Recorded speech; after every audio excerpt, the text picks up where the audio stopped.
La muerte llegó a la vida de Socorro Vega en forma de fiebre, lenta y cruel, en el otoño de 1891.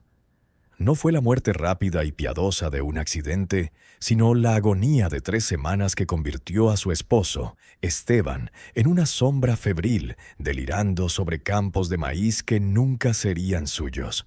Socorro lo cuidaba cada noche, secándole el sudor que empapaba las sábanas raídas, obligándolo a beber agua del pozo con manos temblorosas, rezando a una virgen que parecía haber desviado la mirada. Pero la fiebre no escuchaba las plegarias. Esteban murió en la madrugada de una mañana gris, antes siquiera de que el gallo cantara, con sus 5 hijos durmiendo en la habitación contigua, sin saber que el hombre que los había protegido acababa de convertirse en cenizas y huesos. Socorro sintió el último aliento de su esposo contra la palma de su mano. Un suspiro tan débil que apenas removió el aire viciado de la choza. Y con ese suspiro todo se fue. El calor de su cuerpo junto al suyo en las noches gélidas, la fuerza de sus brazos alzando sacos de maíz, la voz profunda que le decía cada mañana que todo estaría bien, aunque ambos sabían que era mentira.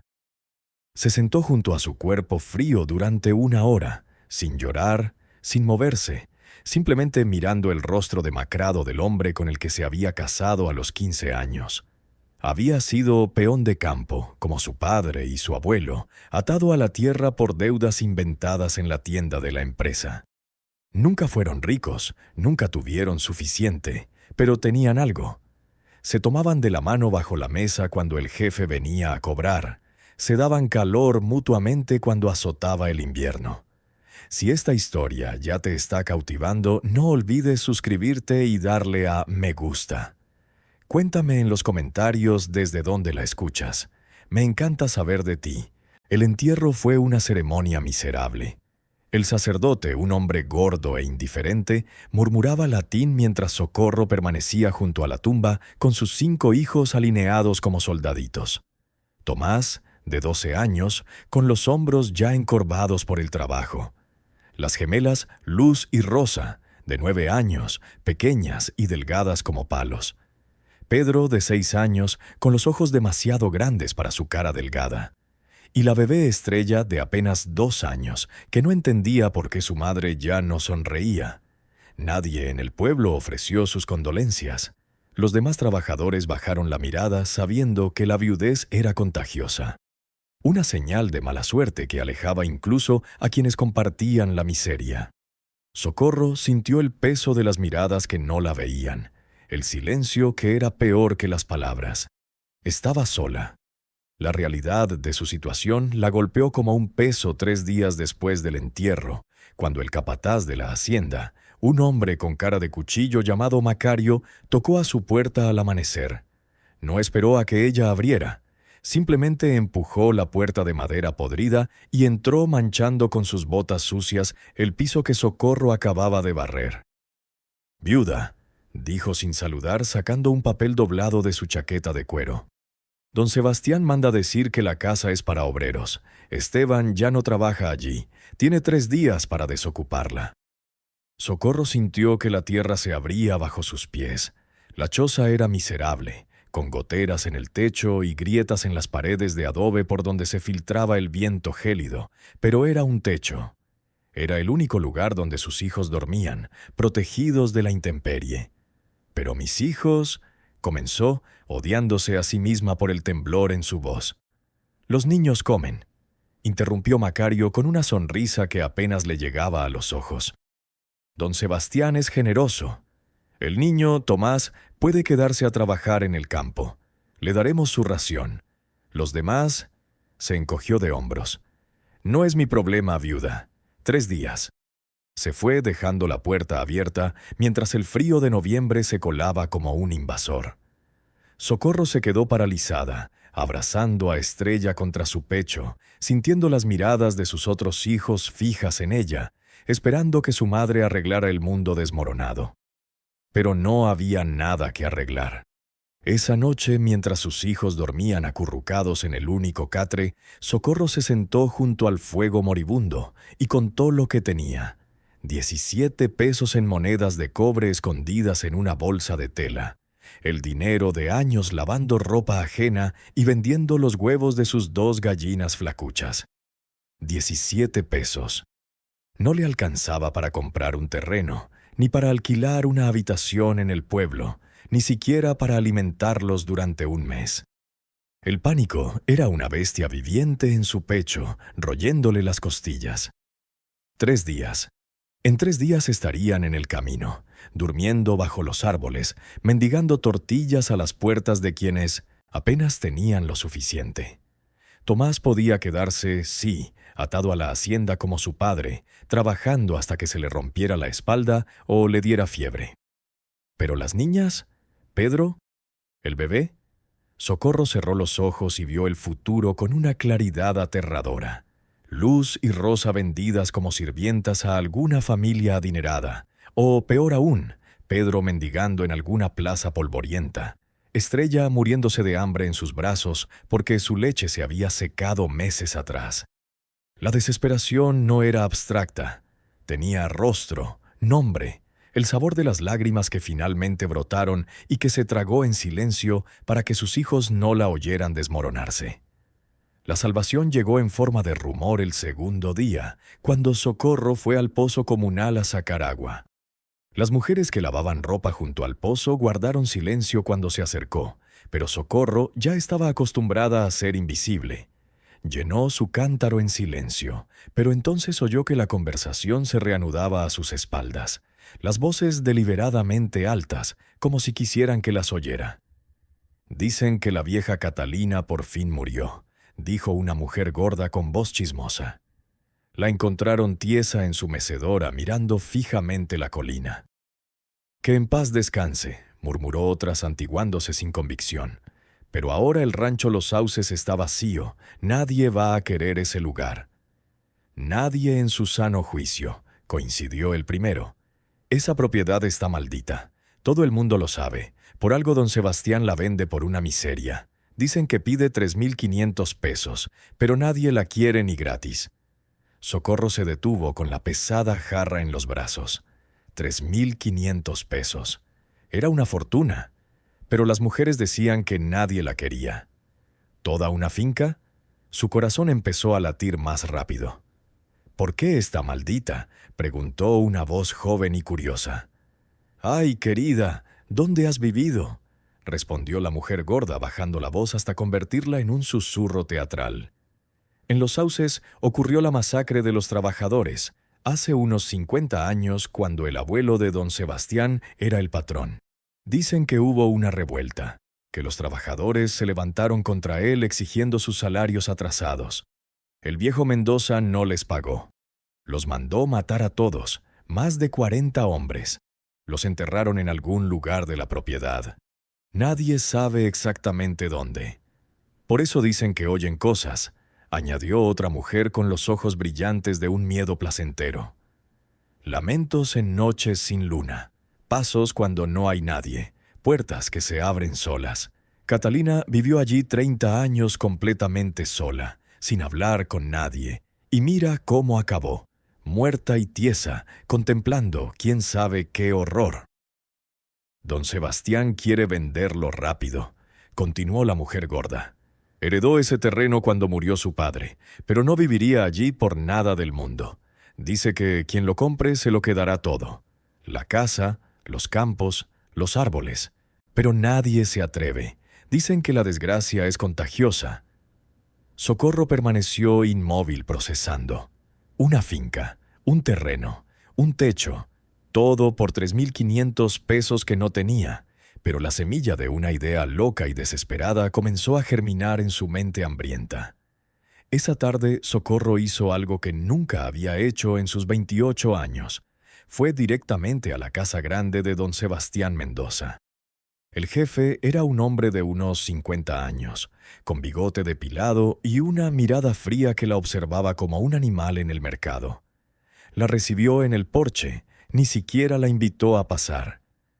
«¿Qué quieres, viuda?», preguntó sin rodeos. Socorro tragó saliva sintiendo el peso de su propia audacia. «Escuché que estás vendiendo el rancho Los Sauces, jefe». Don Sebastián arqueó una ceja sorprendido. ¿Y qué? No es asunto tuyo. Quiero comprarlo. El silencio que siguió fue tan absoluto que Socorro oyó el canto de un gallo a 3 casas de distancia. Entonces, don Sebastián soltó una risa seca y sin humor. ¿Tú? ¿Con qué dinero, mujer? Ni siquiera tienes para pagar el funeral de tu marido. Tengo algo, dijo Socorro con voz más firme de lo que sentía. Y puedo conseguir más. ¿Cuánto pide realmente por ese terreno que nadie quiere? La sonrisa de don Sebastián se desvaneció. La miró con una mezcla de irritación y algo parecido al respeto. Esta viuda hambrienta tenía agallas. 3.500, dijo finalmente. Y eso es un regalo. Te doy lo que tengo ahora, 17 pesos, dijo Socorro sintiéndose como si apostara toda su vida en una sola apuesta. Y el resto te lo pago trabajando. Puedo lavar, cocinar, lo que necesites. 5 años de trabajo. No necesito otra lavandera, respondió don Sebastián, pero cambió de tono. La estaba considerando. Socorro asestó su último golpe, el que sabía que tocaría la fibra sensible. Nadie más va a comprar esa tierra, jefe. Tú lo sabes, llevas años intentando venderla. La gente tiene miedo. Yo no. Dame ese rancho y me lo quedo con fantasmas y todo. Tú te deshaces del problema y yo te doy lo único que tengo. Don Sebastián la observó detenidamente. La viuda tenía razón. Los Sauces era una mancha en su legado. Una propiedad que su padre le había dejado junto con la culpa de una masacre que todos recordaban, pero de la que nadie hablaba. Había intentado venderla durante años, pero la superstición podía más que la codicia en el valle.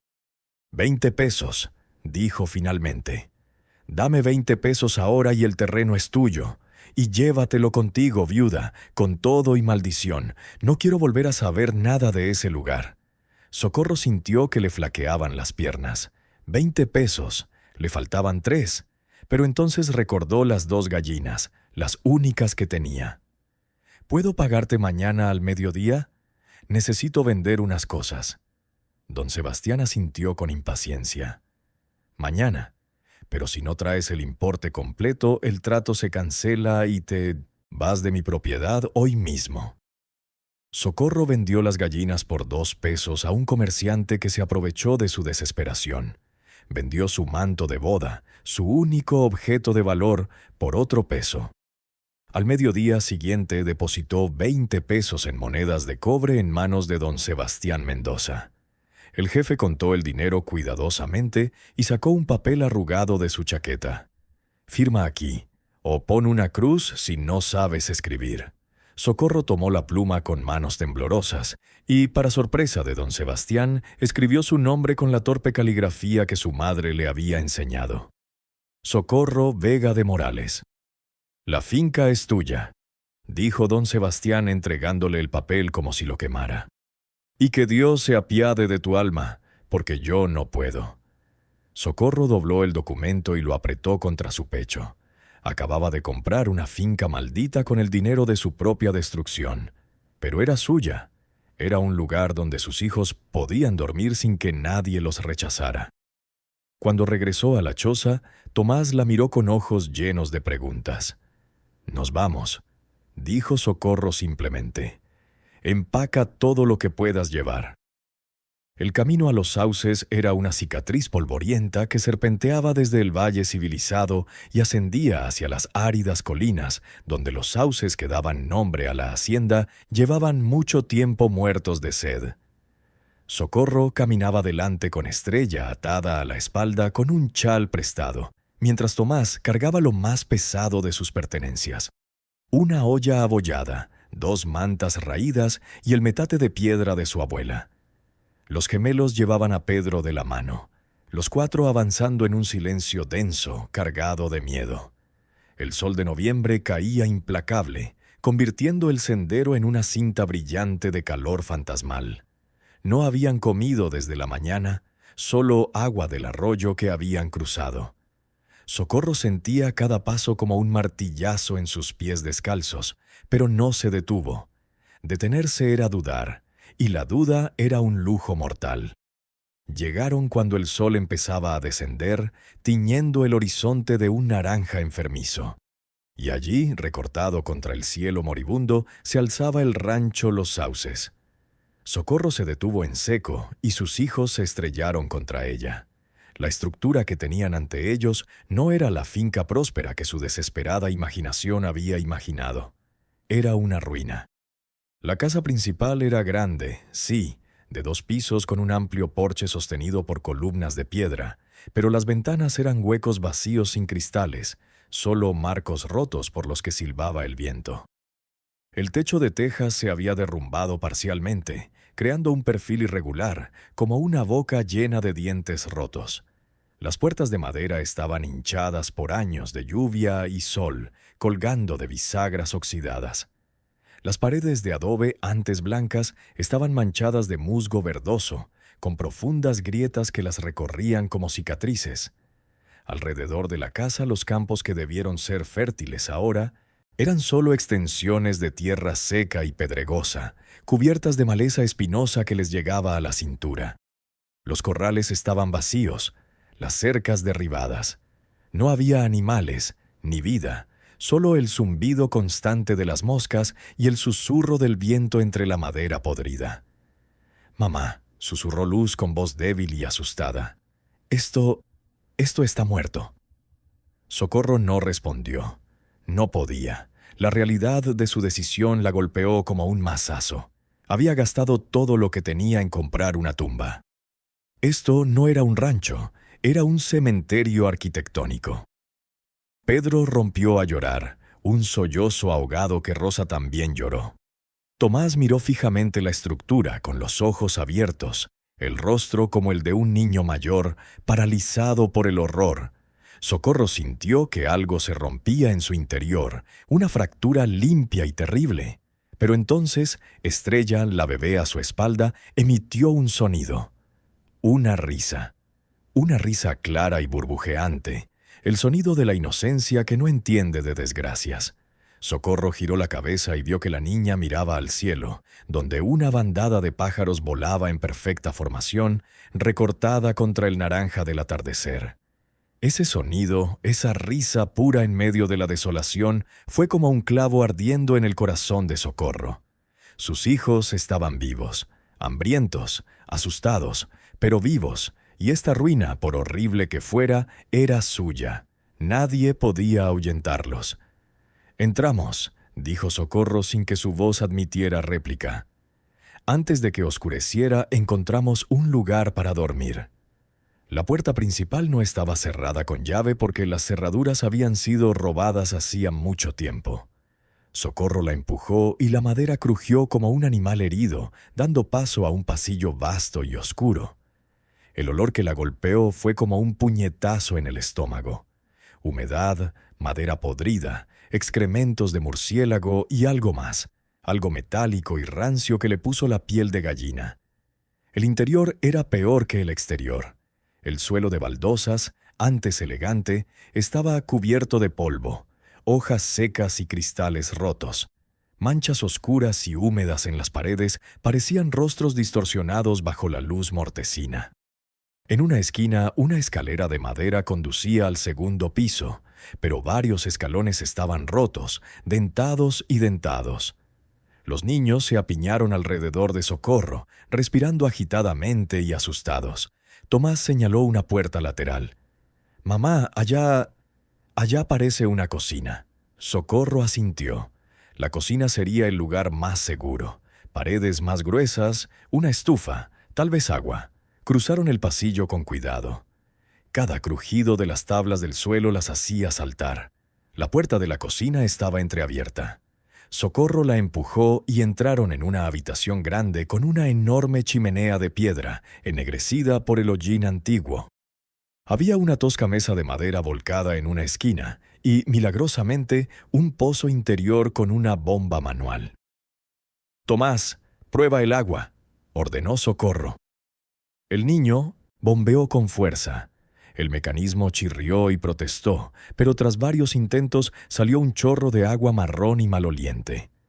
Bombeó con más fuerza y el agua empezó a aclararse, convirtiéndose en un hilillo transparente.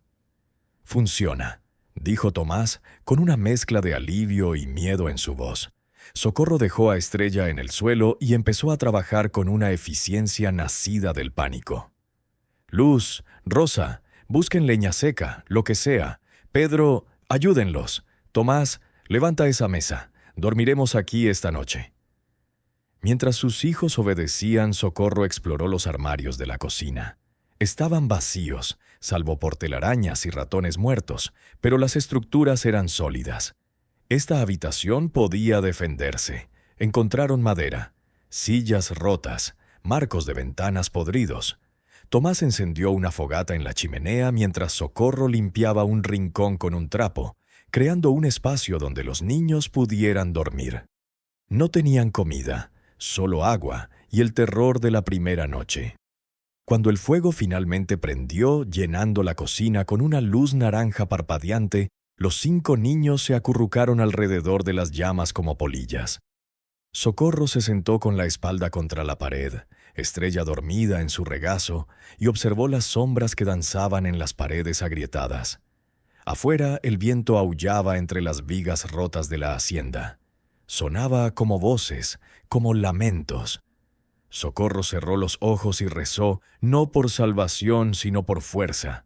Fuerza para sobrevivir la noche, fuerza para no arrepentirse. Había comprado este basurero con su último centavo. Ahora tenía que convertirlo en un hogar o morir en el intento. La primera semana en los sauces fue una guerra contra la desesperación. Socorro se despertaba antes del amanecer, cuando el frío de noviembre aún la calaba hasta los huesos, y comenzaba la interminable tarea de convertir las ruinas en refugio. No había tiempo para el miedo ni para las lágrimas. Había 5 bocas que alimentar y un techo que reparar antes de que llegaran las lluvias invernales. Tomás demostró ser más fuerte de lo que su delgada complexión sugería.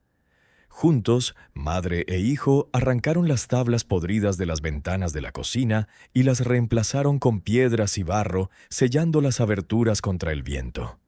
No fue elegante, pero funcionó. Convirtieron la cocina en su fortaleza, el único espacio habitable de toda la hacienda, mientras que el resto de la casa permanecía como un cadáver silencioso a su alrededor. La comida era el problema más urgente.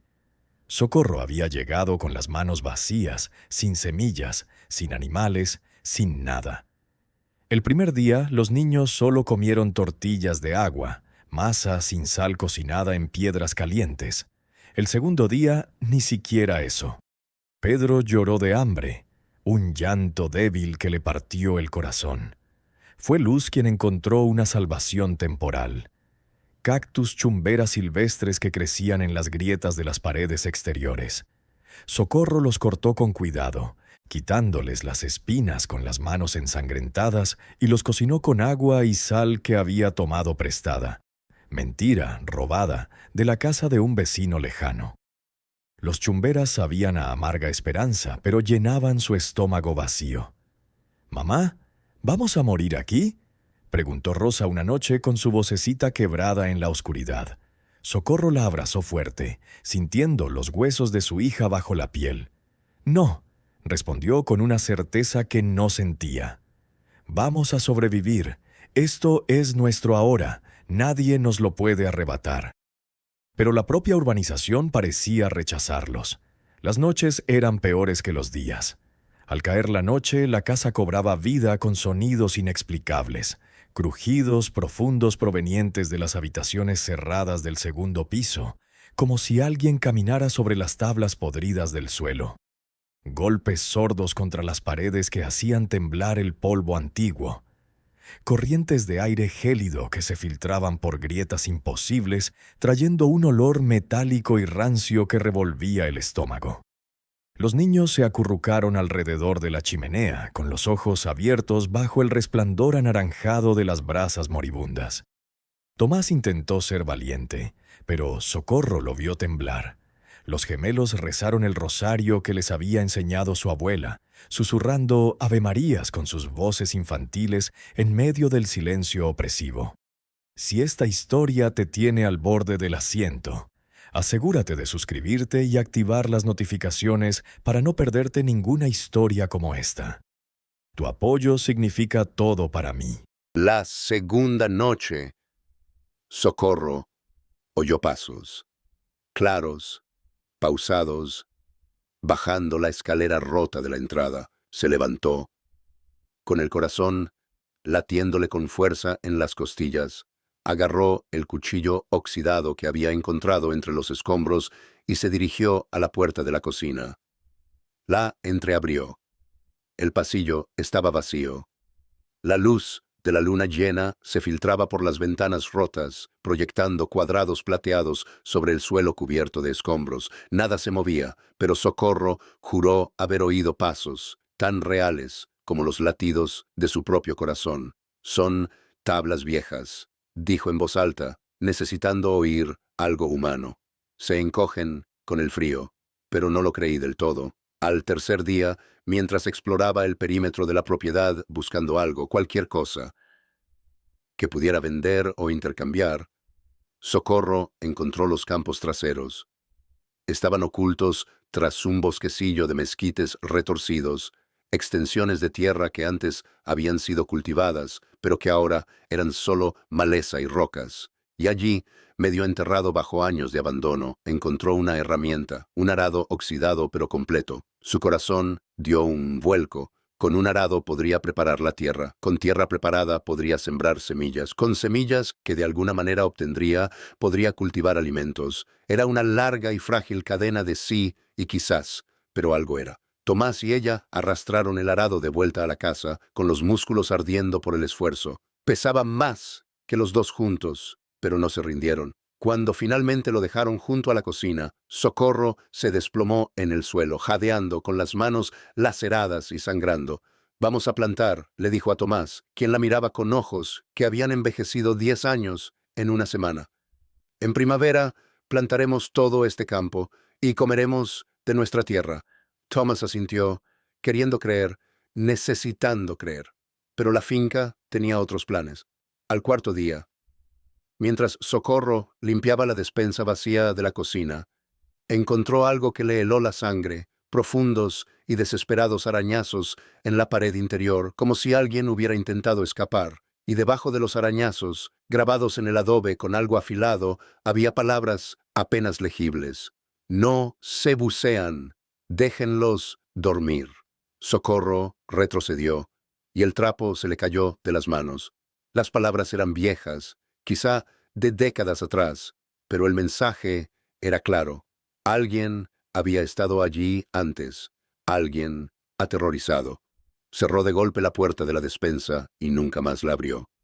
Al quinto día llegó la primera ayuda inesperada. Un anciano del pueblo más cercano, a 3 horas de distancia, apareció en su puerta con un saco de frijoles y 2 gallinas flacuchas. «Escuché que una viuda loca compró los sauces», dijo el anciano, observándola con una mirada casi compasiva, con ojos nublados por las cataratas.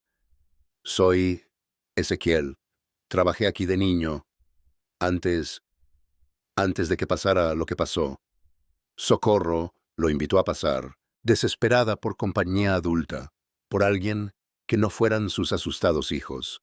Ezequiel aceptó el agua que le ofreció y se sentó en el suelo de la cocina, mirando a su alrededor con un anhelo doloroso. «Este lugar era hermoso», dijo finalmente. «Campos verdes hasta donde alcanzaba la vista. Más de 60 familias vivían aquí, trabajando la tierra. Pero el viejo Mendoza se detuvo, con el rostro aún más arrugado. Era un demonio con cara de hombre».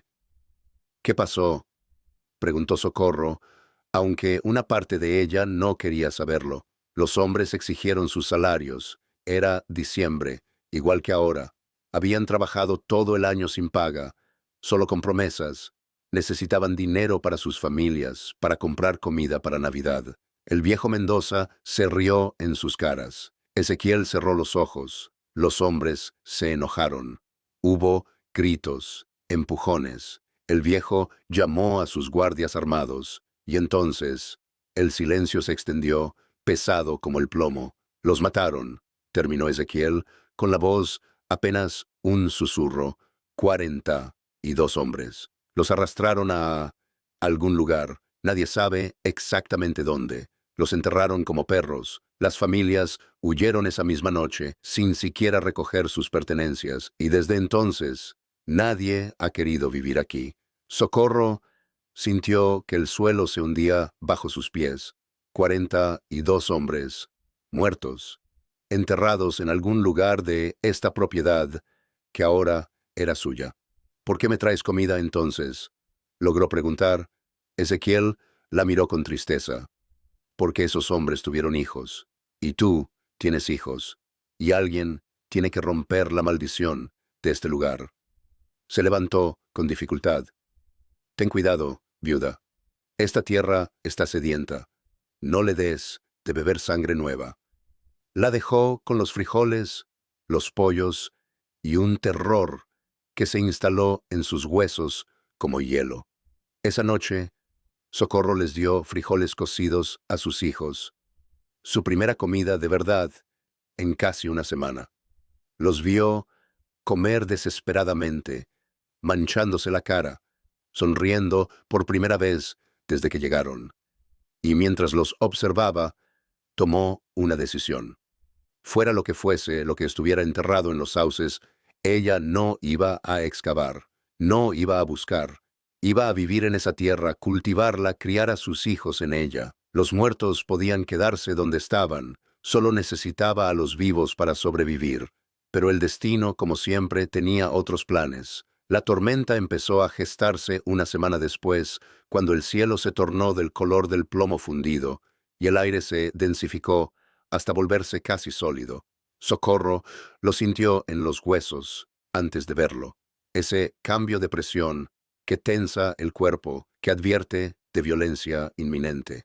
Había pasado los últimos días trabajando como una posesa, preparando los campos traseros para la siembra de primavera, arrancando maleza con las manos ensangrentadas, moviendo piedras hasta que le dolía la espalda.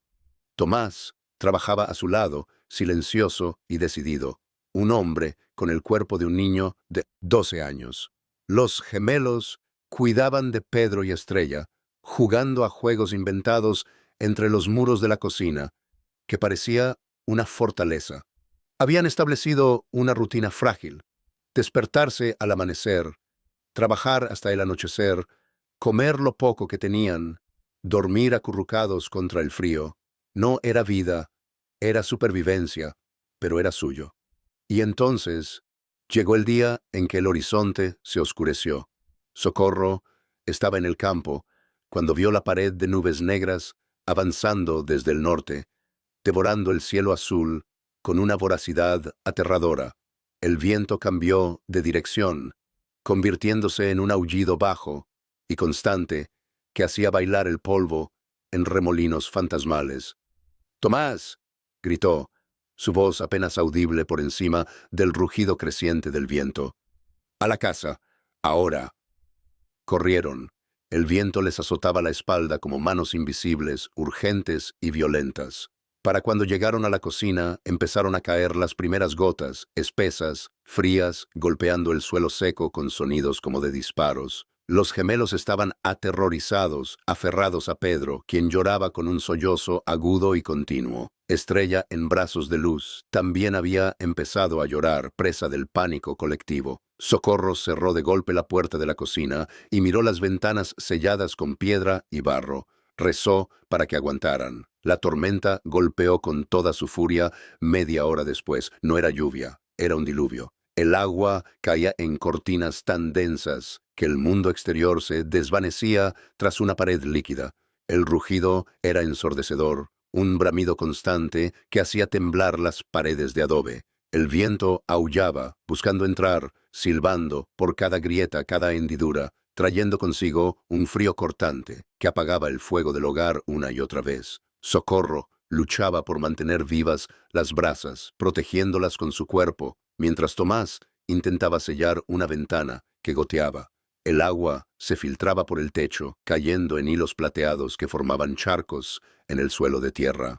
Las horas transcurrieron en una agonizante cacofonía de ruido y terror. Los niños se acurrucaron en el rincón más seco, temblando bajo sus dos mantas mojadas. Socorro permanecía vigilante, lista para actuar si el techo se derrumbaba, si las paredes cedían, si el agua subía demasiado. Y entonces, cerca de la medianoche, oyeron algo diferente. No era el rugido de la lluvia, ni el aullido del viento, sino un sonido más profundo y siniestro, un crujido largo y grave, como de huesos rompiéndose, que provenía de algún lugar debajo de ellos. El suelo de la cocina tembló. Socorro se quedó paralizada, con el corazón parado por un instante. El crujido se escuchó de nuevo, más fuerte, acompañado esta vez de un sonido de succión, como si la tierra misma se tragara algo enorme. «Mamá», susurró Tomás, con los ojos blancos de terror en la penumbra. «¿Qué fue eso?» Socorro no respondió. No tenía respuesta. El tercer crujido fue tan violento que derribó el arado que habían dejado apoyado contra la pared. El metal golpeó el suelo con un estruendo que hizo gritar a los gemelos. Y entonces, horriblemente, una sección del suelo de tierra de la cocina empezó a hundirse. No fue gradual, fue repentino. Un trozo circular de tierra justo frente a la despensa sellada simplemente se derrumbó hacia adentro con un rugido de tierra mojada y piedras cayendo. El agujero que dejó tenía casi 2 metros de diámetro, un bostezo negro que exhalaba aire frío y pútrido. Socorro agarró a Tomás, alejándolo del borde del colapso. Los niños gritaban, Estrella lloraba, el mundo era caos y terror. «¡Atrás!», ordenó Socorro, empujándolos hacia la pared opuesta. «Aléjense del agujero». Se acurrucaron allí, temblando, mientras la tormenta seguía azotando. Socorro se acercó con cautela al borde del agujero, observando la oscuridad que se había revelado. El suelo se había derrumbado en lo que parecía una cámara subterránea. A la luz parpadeante de la única lámpara, que aún ardía, Socorro pudo ver escalones de piedra que descendían a las entrañas de la tierra. Viejos escalones, cubiertos de musgo y humedad, que conducían a la oscuridad absoluta. Y de aquella oscuridad se elevaba un olor que le revolvía el estómago. Tierra mojada, metal oxidado y algo dulce y terrible que solo podía ser una cosa. Muerte. Vieja muerte.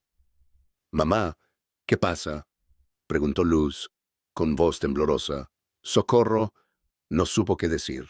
Pero en ese momento, mientras el viento aullaba y la lluvia azotaba sin piedad, comprendió con gélida claridad. La tormenta no había revelado este agujero por casualidad. Había revelado lo que todos en el valle habían estado evitando durante 50 años. Había revelado por qué la gente había huido de los sauces y nunca había regresado. La tierra había guardado su secreto durante décadas, pero el agua, implacable e indiferente, finalmente había lavado la mentira. Socorro se sentó pesadamente al borde del agujero. Sus piernas se negaban a sostenerla. Un relámpago iluminó la cocina con destellos estroboscópicos, y en uno de ellos vio algo que confirmó sus peores sospechas. Al fondo de la cámara, parcialmente visible en las sombras, había algo blanco. Huesos. No uno ni dos, sino un montón de ellos, entrelazados y rotos, blanqueados por el tiempo, brillando grotescamente bajo la luz centelleante de la tormenta. Los 42 hombres, los trabajadores asesinados, no habían sido enterrados en el campo ni en el bosque, los habían arrojado a una fosa común justo debajo de la finca, debajo de la cocina donde Socorro alimentaba a sus hijos. El grito que brotó de su garganta fue ahogado por el trueno que sacudió la noche. Socorro no durmió esa noche. Ninguno de ellos durmió. Se acurrucaron en la esquina frente al agujero, lo más lejos posible de la tumba descubierta, mientras la tormenta arreciaba hasta el amanecer. El agua de lluvia caía en cascada por el agujero, creando un sonido constante y nauseabundo del líquido al golpear los huesos. Cuando finalmente amaneció, la lluvia se había convertido en llovizna. Socorro se levantó, con las piernas temblorosas, y se acercó al borde del colapso, obligándose a mirar. La luz grisácea de la mañana reveló una imagen que quedaría grabada para siempre en su mente. Una cámara de unos 4 metros de profundidad, excavada en la roca sólida, con escalones que descendían desde una entrada que había estado sellada hasta ahora bajo el suelo de tierra de la cocina. Y allí, abajo, amontonados sin ceremonia, sin respeto, sin dignidad, yacían los restos de docenas de hombres. No eran solo huesos. La sequedad de la cámara sellada había preservado parcialmente algunos cuerpos en un grotesco estado de momificación. Piel bronceada adherida a los esqueletos, harapos en la ropa de los trabajadores, manos esqueléticas que aún aferraban herramientas agrícolas oxidadas. Los habían arrojado allí completamente vestidos, como basura humana. Socorro vomitó. Tomás, quien se había acercado a ella a pesar de su propio terror, la abrazó mientras su cuerpo se convulsionaba. Cuando por fin pudo hablar, su voz era apenas un susurro ronco. Esto es lo que nadie quería encontrar. ¿Qué hacemos, mamá?, preguntó Tomás, con una voz quebrada que le rompió el corazón a Socorro una vez más. Era una pregunta imposible. ¿Qué hace una viuda indigente con 5 bocas que alimentar cuando descubre una fosa común en su propia cocina? ¿Huir? ¿A dónde? No tenían dinero, nada. Esta maldita finca era todo lo que poseían en el mundo. ¿Denunciarlo? ¿A quién? Al gobierno que permitió que don Sebastián Mendoza y su familia mantuvieran su fortuna amasada con sangre y salarios robados. A las autoridades que pasaron 50 años fingiendo que la masacre nunca ocurrió. Socorro estaba sentada en el suelo mojado, con la cabeza entre las manos. Los gemelos lloraban en silencio. Pedro se había quedado dormido de puro cansancio. Estrella, en brazos de luz, se chupaba el pulgar con los ojos vidriosos. Y entonces, Socorro tuvo una revelación. Se levantó lentamente mirando el agujero con nuevos ojos. Estos hombres habían sido muy trabajadores, como su esposo Esteban. Tenían familias, hijos, esposas que los esperaban. Habían pedido justicia, solo querían que se les pagara lo que habían ganado, y los mataron por atreverse a hacerlo. Durante 50 años habían permanecido allí, olvidados, borrados de la historia, pero ahora los había encontrado, y ella era lo único que se interponía entre estos muertos y el olvido total. «Les vamos a dar lo que se merecen», dijo Socorro en voz alta, sorprendiéndose por la firmeza de su decisión. Tomás la miró confundido. «¿Qué? Los vamos a sacar de esa fosa», respondió Socorro, sintiendo algo caliente y duro cristalizarse en su pecho. «Los vamos a contar. Los vamos a enterrar como es. Debido, con nombres si los encontramos, con cruces y oraciones. Y nos aseguraremos de que el mundo sepa lo que hicieron los Mendoza». «Mamá, eso es peligroso», susurró Tomás. «Don Sebastián sigue siendo poderoso. Si descubre que encontraste esto, ¿qué va a hacer? ¿Qué va a hacer? ¿Matarme?» Socorro soltó una risa amarga. «Ya vivimos en su cementerio secreto. Ya nos está matando de hambre. La única diferencia es que ahora sé la verdad». Durante los 3 días siguientes, mientras la tierra se secaba, Socorro hizo algo que nadie esperaba de una viuda pobre y analfabeta. Organizó la exhumación más cuidadosa que pudo. No tenía guantes, ya que usó trapos envueltos en las manos. Carecía de herramientas adecuadas, así que usó palos y sus propias manos ensangrentadas. Bajó a la cámara de la muerte con una lámpara parpadeante en una mano y comenzó la horrible tarea de separar los cuerpos, de intentar distinguir un esqueleto de otro. A pesar de las protestas de Socorro, Tomás insistió en ayudarla. Juntos, madre e hijo descendieron a la fosa clandestina y trabajaron en sagrado silencio, tratando cada conjunto de huesos con una reverencia que nadie les había mostrado en vida. Socorro relató 42 cadáveres, tal como había dicho Ezequiel. 42 trabajadores que se atrevieron a exigir justicia. En los bolsillos de la ropa podrida encontró cosas que le rompieron el corazón.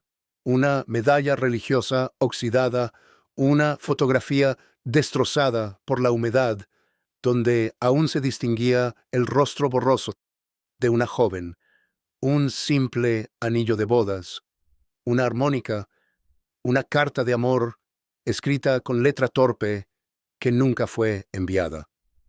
Objetos de hombres con vidas, con amores, con sueños. Los subió todos, uno por uno.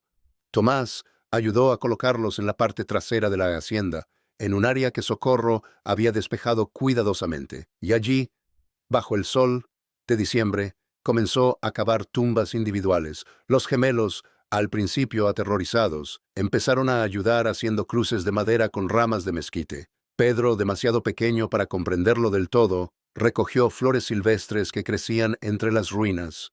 El trabajo le llevó 2 semanas enteras. Socorro cavó hasta que sus manos quedaron en carne viva y sangrando. Enterró a cada hombre en una tumba separada, marcada con una cruz rudimentaria.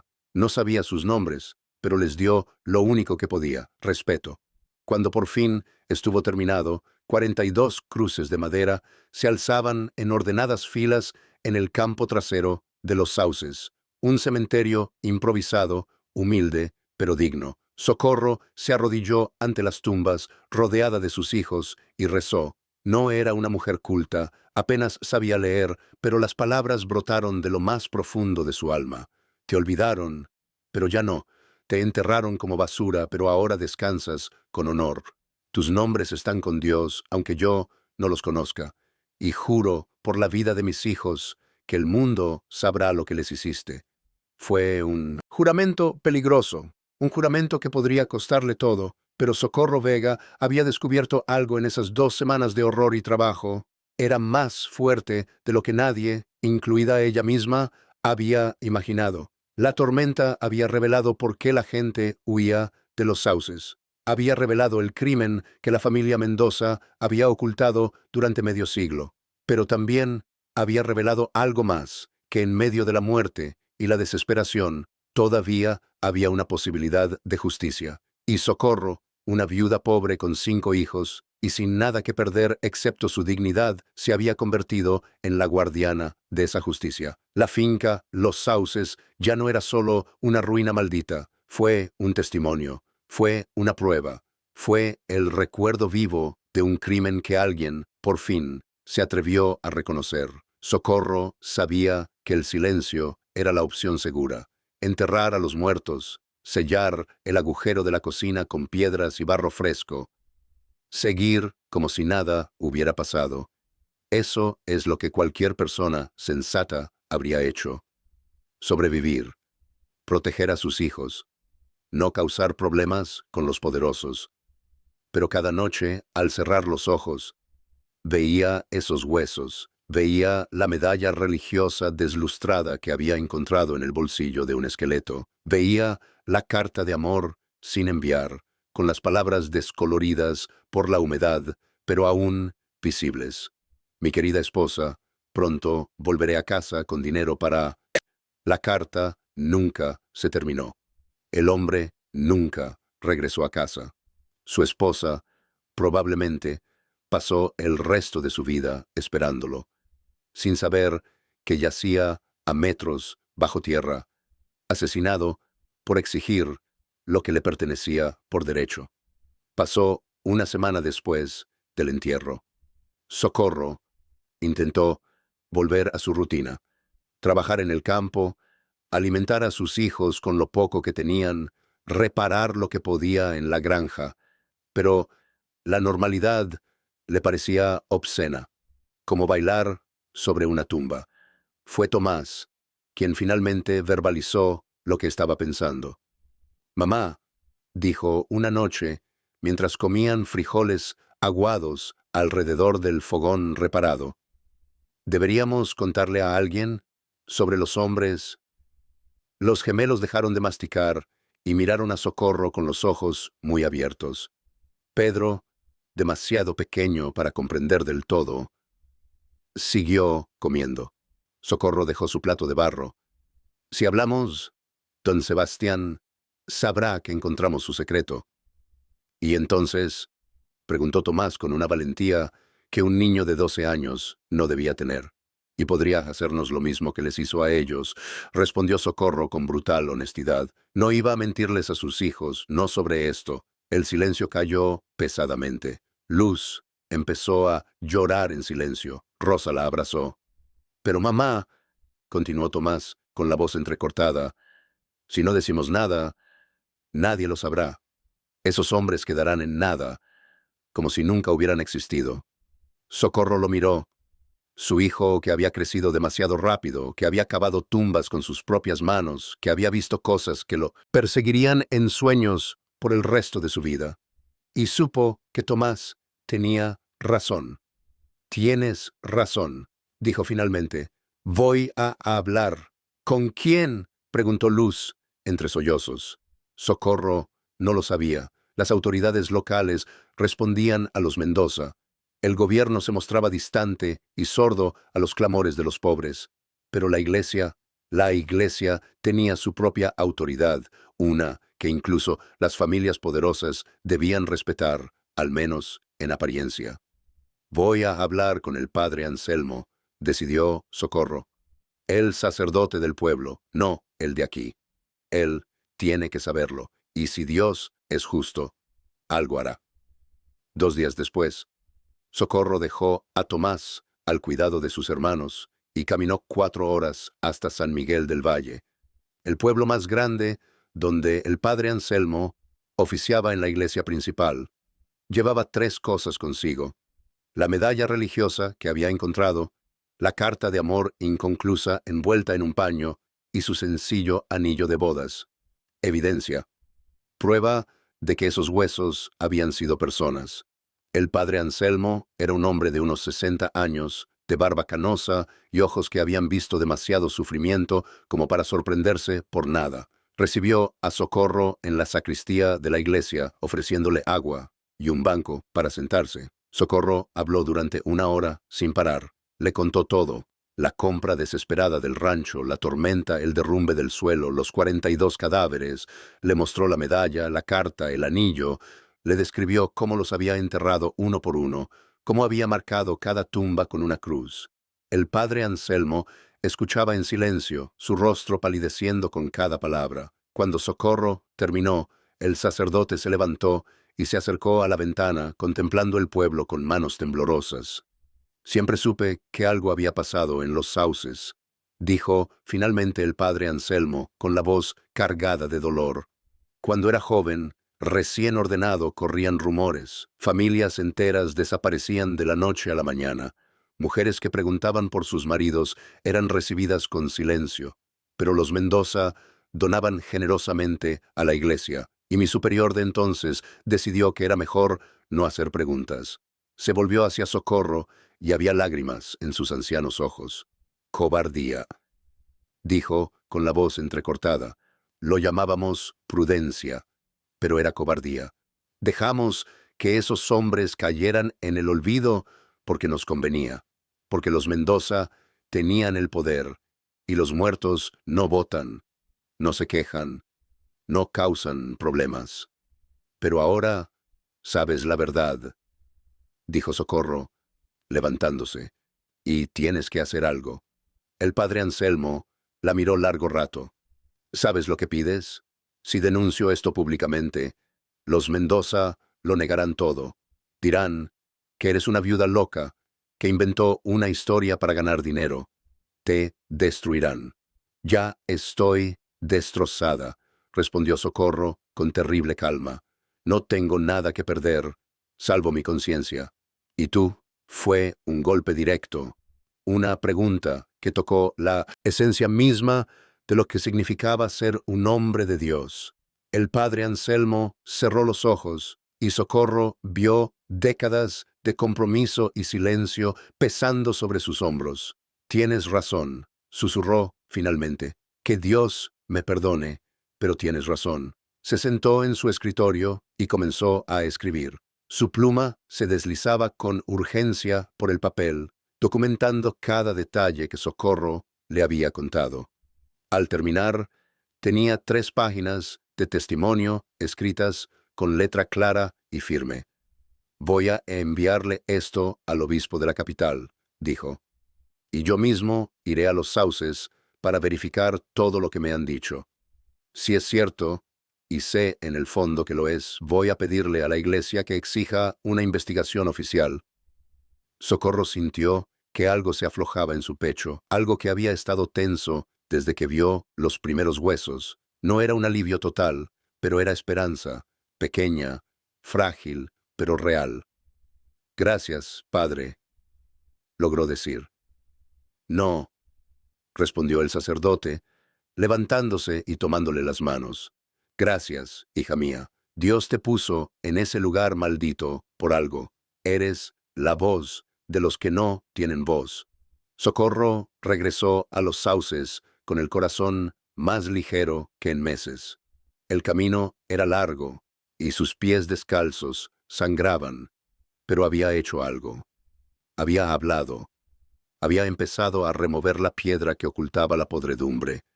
Lo que no sabía era que su valentía estaba a punto de desatar una tormenta peor que cualquier inundación. Don Sebastián Mendoza recibió la noticia 3 días después de que Socorro hablara con el padre Anselmo. Uno de sus informantes, en el pueblo, porque los hombres poderosos siempre tienen informantes, le contó sobre la visita de la viuda a la iglesia, sobre las horas que pasó encerrada con el sacerdote, sobre el sobre sellado que el sacerdote había enviado a la capital. Don Sebastián no era tonto. Sabía exactamente lo que Socorro había encontrado. Durante 50 años había esperado este momento, temiendo que alguien cavara en el lugar equivocado, que alguna tormenta revelara el secreto que su abuelo había enterrado junto con los trabajadores asesinados. Y ahora, una viuda miserable con 5 hijos pequeños había hecho exactamente eso. La rabia que sentía era fría y calculada. No iba a repetir los errores de su abuelo, quien había matado en un ataque de orgullo herido. No, don Sebastián era más sofisticado. Iba a destruir a Socorro Vega sin mancharse las manos de sangre. Llamó a Macario, su capataz, el mismo hombre que había desalojado a Socorro de la choza después de la muerte de su marido. La viuda de los Sauces, dijo don Sebastián, sin preámbulos, está causando problemas. Necesito que le des un mensaje. Macario sonrió con esa cruel sonrisa que Socorro conocía también. ¿Qué clase de mensaje, jefe? El que pueda hacerle entender que su lugar en este mundo es callarse y agradecer que le vendí esa maldita tierra. Nada permanente, añadió don Sebastián, al ver el brillo en los ojos de Macario. Solo persuasión. Macario llegó a los Sauces al anochecer del día siguiente, acompañado de otros 3 hombres, todos armados con machetes y rifles. Socorro estaba preparando tortillas en la estufa cuando oyó los caballos. Supo de inmediato que se avecinaban problemas. Tomás, dijo en voz baja, pero urgente, lleva a tus hermanos a la trastienda. Cierra la puerta. No salgas. Pase lo que pase. Madre. Ahora. Tomás obedeció, recogiendo a los gemelos, Pedro y Estrella, y empujándolos hacia el pequeño cuarto que habían limpiado detrás de la cocina. Socorro oyó el clic del pestillo justo cuando la puerta principal se abrió de una patada. Macario entró primero, su silueta recortada contra el cielo del atardecer. Los 3 hombres lo siguieron, llenando la cocina con su presencia amenazante. Viuda, dijo Macario con una voz engañosamente amable, he oído que has estado cotilleando, contándole historias de fantasmas al cura del pueblo. Socorro se quedó junto a la chimenea, obligándose a no mostrar miedo. Dije la verdad. Encontré a los hombres que don Sebastián y su familia asesinaron y escondí como basura. La sonrisa de Macario se desvaneció. Dio 2 pasos hacia ella y le dio una bofetada con el dorso de la mano. Socorro sintió el dolor, el sabor a sangre en la boca, pero no cayó. No le daría esa satisfacción. Esa boca tuya te va a meter en problemas, gruñó Macario. Don Sebastián dice que si sigues con tus mentiras, te arrepentirás de haber nacido. ¿Entiendes? Entiendo, respondió Socorro, escupiendo sangre a sus pies, que don Sebastián tenga miedo. Miedo de que el mundo descubra que su fortuna se basa en los huesos de trabajadores honestos. Macario la agarró del pelo, tirándola hacia atrás con fuerza brutal. Socorro gritó. No pudo contenerse. Oyó movimiento detrás de la puerta donde estaban sus hijos, un grito ahogado de Tomás. «No», jadeó Socorro, «no les hagas daño a mis hijos. Por favor». «Pues cállate», le susurró Macario al oído. «El padre Anselmo es un viejo ingenuo, pero el obispo no va a escuchar a una viuda sin educación sobre una familia respetable. Tu palabra no vale nada, así que le dirás al cura que te equivocaste, que te lo inventaste todo. ¿Entendido?» Socorro cerró los ojos. Podía hacerlo. Podía mentir, retractarse, salvar a sus hijos de la violencia de estos hombres. Sería tan fácil.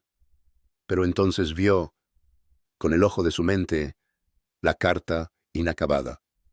«Mi querida esposa, pronto estaré en casa». Vio el anillo de bodas. Vio las 42 cruces de madera que había plantado con sus propias manos sangrantes. «No», susurró ella. Macario la soltó con disgusto. «¿Qué dijiste?» Socorro se enderezó, limpiándose la sangre de la boca con el dorso de la mano. Su voz sonó más fuerte de lo que sonaba. «Dije que no. No voy a ceder. Voy a decir la verdad hasta que alguien me escuche. Pueden golpearme, pueden matarme, pero esos hombres no serán olvidados». El silencio que siguió fue absoluto. Macario la miró con una mezcla de incredulidad y algo que podría haber sido respeto, aunque nunca lo admitiría. «Eres un tonto», dijo finalmente. «Don Sebastián te va a destruir. Te va a arrebatar esta tierra, te va a arrebatar a tus hijos, te va a borrar del mapa como si nunca hubieras existido». «Que lo intente», respondió Socorro, «pero la verdad ya salió a la luz. El padre Anselmo ya le escribió al obispo. No pueden volver a meter eso en la botella». Macario dio un paso hacia ella, levantando nuevamente la mano, pero uno de los otros hombres lo detuvo. «Macario, el jefe dijo que nada permanente. Y esta viuda, si la tocamos más y luego viene el obispo a investigar, se va a ver mal». Macario bajó la mano lentamente, con el rostro desencajado por la frustración. Sabía que el hombre tenía razón. La violencia abierta solo daría crédito a las acusaciones de Socorro. «Esto no ha terminado, viuda», espetó. «Te arrepentirás de haber abierto la boca». Se fueron, pero Socorro sabía que no era el final. Era solo el principio. Cuando finalmente los cascos de los caballos se perdieron en la distancia, Tomás salió corriendo de los cuartos traseros y abrazó a su madre con fuerza desesperada. «Mamá, te hicieron daño», sollozó contra su pecho. «Estoy bien», mintió Socorro, aunque todo su cuerpo temblaba por la reacción tardía. «Estoy bien». Pero esa noche, mientras sus hijos dormían intranquilos, Socorro se sentó junto al fuego y afrontó la realidad de lo que había hecho. Había desafiado abiertamente a uno de los hombres más poderosos del valle. Había preferido la verdad a la seguridad de su familia. ¿Había hecho lo correcto? No lo sabía. Solo sabía que no podría vivir consigo misma si elegía el silencio. Las 42 cruces de madera en el campo trasero parecían brillar a la luz de la luna, como si los muertos estuvieran observando, esperando a ver si su testigo tenía el coraje de llegar hasta el final. Socorro se tocó el labio partido, sintiendo el dolor agudo, y tomó una decisión. No iba a dar marcha atrás, no importaba el coste. El padre Anselmo no vino solo cuando regresó a Los Sauces 2 semanas después. Con él llegó el padre Domingo Estrada, enviado especial del obispo, acompañado de un magistrado civil y 2 notarios. La iglesia, por fin, se tomaba en serio las acusaciones. Socorro los recibió, con el rostro aún marcado por moretones amarillentos, testimonio silencioso de la visita de Macario. No intentó ocultarlos, quería que vieran el precio de decir la verdad. Señora Vega, dijo el padre Estrada, un hombre delgado de unos 40 años y mirada penetrante. El obispo me ha enviado a investigar personalmente sus afirmaciones. Necesito que me lo muestre todo. Socorro los condujo primero al campo trasero, donde las 42 cruces se alzaban en filas ordenadas. El sol de diciembre las bañaba con una luz dorada, convirtiéndolas en centinelas silenciosos. El padre Estrada se detuvo en seco, palideciendo. Dios misericordioso, murmuró santiguándose. El magistrado, un hombre robusto, llamado don Rafael Cortés, comenzó a contar meticulosamente las cruces, mientras los escribanos tomaban notas. 42, tal como había dicho Socorro. Luego los condujo a la cocina, donde levantó las tablas que cubrían el agujero. La cámara subterránea seguía allí, oscura y fétida, con escalones de piedra que descendían a las profundidades. El olor a muerte ancestral subía en oleadas. Don Rafael bajó con una linterna, acompañado del padre Estrada. Socorro esperaba arriba con sus hijos reunidos a su alrededor, escuchando los gritos ahogados de horror que provenían de abajo. Estuvieron allí casi una hora, examinando, documentando, rezando. Cuando finalmente subieron, los rostros de ambos hombres estaban contorsionados por el dolor. Es exactamente como usted dijo, confirmó don Rafael con voz temblorosa. 42 conjuntos de restos humanos, algunos parcialmente momificados, ropa de trabajadores agrícolas de la época correcta, herramientas de labranza y claros signos de violencia. Cráneos fracturados, costillas rotas, marcas en los huesos compatibles con heridas de machete. El padre Estrada se sentó pesadamente en el suelo de tierra, con la cabeza entre las manos. Una masacre, una verdadera masacre oculta durante 50 años bajo el suelo de esta cocina. Socorro extendió los objetos personales que había conservado, la medalla religiosa, el anillo de bodas, la carta inconclusa, un pequeño cuchillo con iniciales grabadas, un rosario de madera, una fotografía destruida. Estos hombres tenían nombres, dijo Socorro con voz firme. Tenían familias, esposas que los esperaban, hijos que crecieron preguntándose por qué sus padres nunca regresaron. Merecen saber la verdad. Don Rafael tomó los objetos con manos reverentes, envolviéndolos con cuidado. Señora Vega, lo que ha hecho, el valor que ha demostrado, me aseguraré personalmente de que este caso llegue al gobernador si es necesario. Los meses siguientes fueron un torbellino. El padre Estrada presentó un informe condenatorio al obispo, quien a su vez presionó al gobierno estatal. Don Rafael abrió una investigación penal oficial. Periodistas de la capital llegaron a Los Sauces, entrevistaron a Socorro, fotografiaron las cruces y escribieron artículos que escandalizaron al país. Don Sebastián Mendoza intentó usar su influencia para ocultar el escándalo, pero ya era demasiado tarde. Las pruebas eran irrefutables. Empezaron a aparecer testigos, ancianos que recordaban la masacre, descendientes de los trabajadores asesinados, registros de tiendas de la empresa que mostraban salarios impagos. Doña Petra Morales, una mujer de 83 años, viajó desde un pueblo lejano cuando leyó el descubrimiento en el periódico. Llegó a Los Sauces temblando de emoción y dolor, sosteniendo una fotografía amarillenta. Mi padre, dijo con la voz entrecortada, mostrándole la foto a Socorro, desapareció cuando yo tenía 4 años. Mi madre me dijo que se había ido a buscar trabajo a otro sitio, pero nunca regresó. Murió sin saber qué le pasó. Socorro comparó la foto con la medalla religiosa. Las iniciales coincidían: JJM, José Morales. Doña Petra se arrodilló ante una de las cruces, la que Socorro había marcado con las iniciales de la medalla, y lloró durante 1 hora. 50 años de preguntas sin respuesta, 50 años de dolor.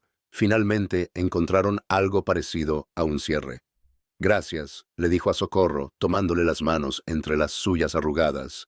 Gracias por darle a mi padre un descanso digno, por no olvidarlo como todos los demás. Llegaron más familias. 17 de los 42 hombres fueron finalmente identificados gracias a sus pertenencias, registros antiguos y recuerdos familiares.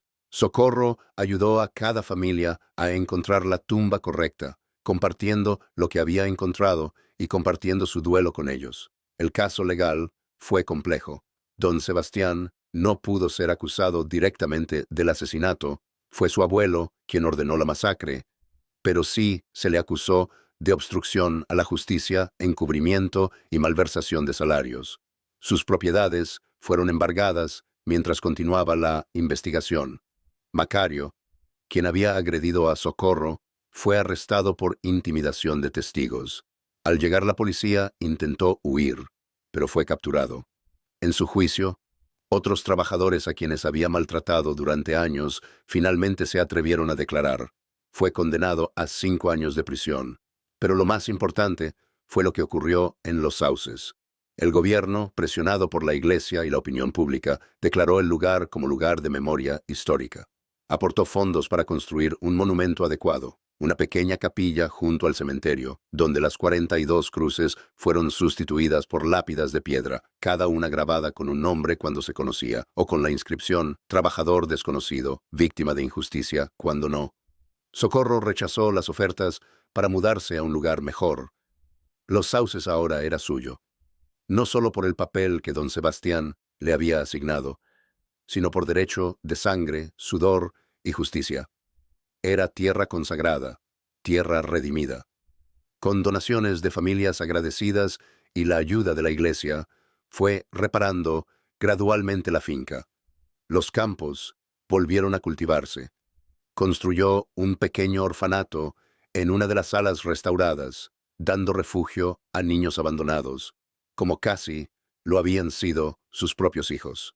Sus hijos crecieron allí, testigos vivientes del poder de la verdad. Tomás se convirtió en maestro, educando a los hijos de los trabajadores del valle, asegurándose de que la historia de los Sauces jamás se olvidara. Los gemelos se convirtieron en enfermeros, cuidando a los enfermos con la misma determinación que su madre. Pedro se convirtió en agricultor, trabajando la tierra que había sido regada con sangre inocente, pero que ahora daba vida. Estrella, la menor, se hizo periodista, dedicando su vida a dar voz a quienes no la tenían. Y Socorro Vega, la viuda que compró una hacienda maldita por 20 pesos, se convirtió en una leyenda viviente, no por ser rica ni poderosa, sino por algo mucho más valioso. Por ser valiente cuando habría sido más fácil ser cobarde, por elegir la verdad cuando mentir era más seguro, por dignificar a los olvidados cuando el mundo prefería seguir olvidando. La tormenta había revelado por qué la gente huía de los Sauces. Un crimen horrendo, una injusticia enterrada, 42 vidas robadas por la codicia. Pero Socorro Vega había revelado algo aún más poderoso, que ningún secreto, por bien guardado que esté, puede permanecer enterrado para siempre, que la justicia, aunque tarde décadas, siempre encuentra la manera de prevalecer, y que una sola persona, con valentía, puede cambiar el curso de la historia. Los muertos de los sauces, por fin, estaban en paz. Y Socorro, al contemplar las lápidas de piedra que brillaban bajo el sol mexicano, supo que había hecho lo correcto. La verdad lo había costado todo, pero había valido cada lágrima, cada moretón, cada noche de miedo, porque la verdad siempre vale la pena. Gracias por escuchar hasta el final. Si esta historia te conmovió, compártela con alguien que necesite recordar que la esperanza existe incluso en los momentos más oscuros. Suscríbete si aún no lo has hecho y nos vemos en la próxima historia.